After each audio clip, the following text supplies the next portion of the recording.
रसायन। तो मेधावर्धक रसायन के बारे में शास्त्रकार ने, अष्टांग संग्रहकार ने क्या, मंडूक पर्ण्या स्वरसम यथा अग्नि। तो मंडूक पर्णी के स्वरस को जो है यथा अग्नि मतलब अपनी डाइजेस्टिव फायर के हिसाब से लिखना है।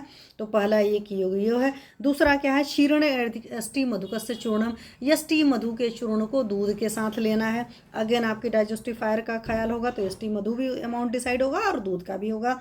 रसम गुड़च्या समूल पुष्पया, गुड़ची जी के मूल को जो उनका तना है पुष्प के साथ भी ले सकते हैं। सह पुष्प मूल पुष्पया वर्ड शास्त्रकार ने साफ साफ कहा है, और गुड़ची जी के स्वरस को ले सकते हैं। और बहुत सिंपल सी चीज़ है, बट आपके अंदर उतना दिमाग में नहीं रहता है, इसलिए उतना फ़ायदा नहीं करती है। दिमाग में जान लीजिए मैं ये खा रहा हूँ तो ये फ़ायदा आए ना है।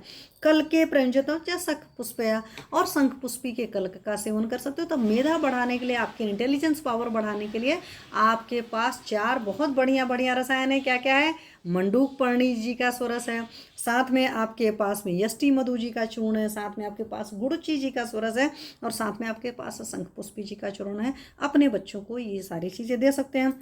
इनसे फ़ायदा क्या है, आयु प्रदान है, आमय नाशानी, आपको आयु मिलता है तो बच्चे को भी आयु मिलेगी। साथ में आमय नाशानी मतलब रोगों का नाश होता है। बल अग्नि वर्ण स्वर वर्धनानी, तो बल भी बढ़ेगा, वर्ण भी अच्छे से निकलेगा, स्वर बढ़ेगा, मतलब स्वर बढ़िया। कई लोग का टूटे फूटे से, बड़े दबे दबे से स्वर निकलते हैं, तो उन चीज़ों की अच्छाई होगी।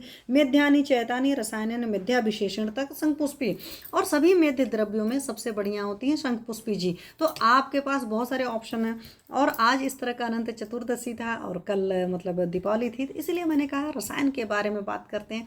और वहाँ पर जब रसायन की बात होती है तो मेध्य रसायन की बात क्यों जरूर की जाती है, क्योंकि जब आपके पास ब्रेन होगा ना, जब आपके पास सोचने समझने की क्षमता होगी, तभी तो आप सोच पाएंगे। जब गलत क्षमता होती है, मतलब कई सारे लोग होते हैं ना, उनके पास वो समझ ही नहीं होती है, वो सोच ही नहीं होती है, तो फिर उन चीज़ों को नहीं कर पाते हैं। तो आपको ये चीज़ भी बहुत अच्छी तरीके से पता होनी चाहिए थी, इसलिए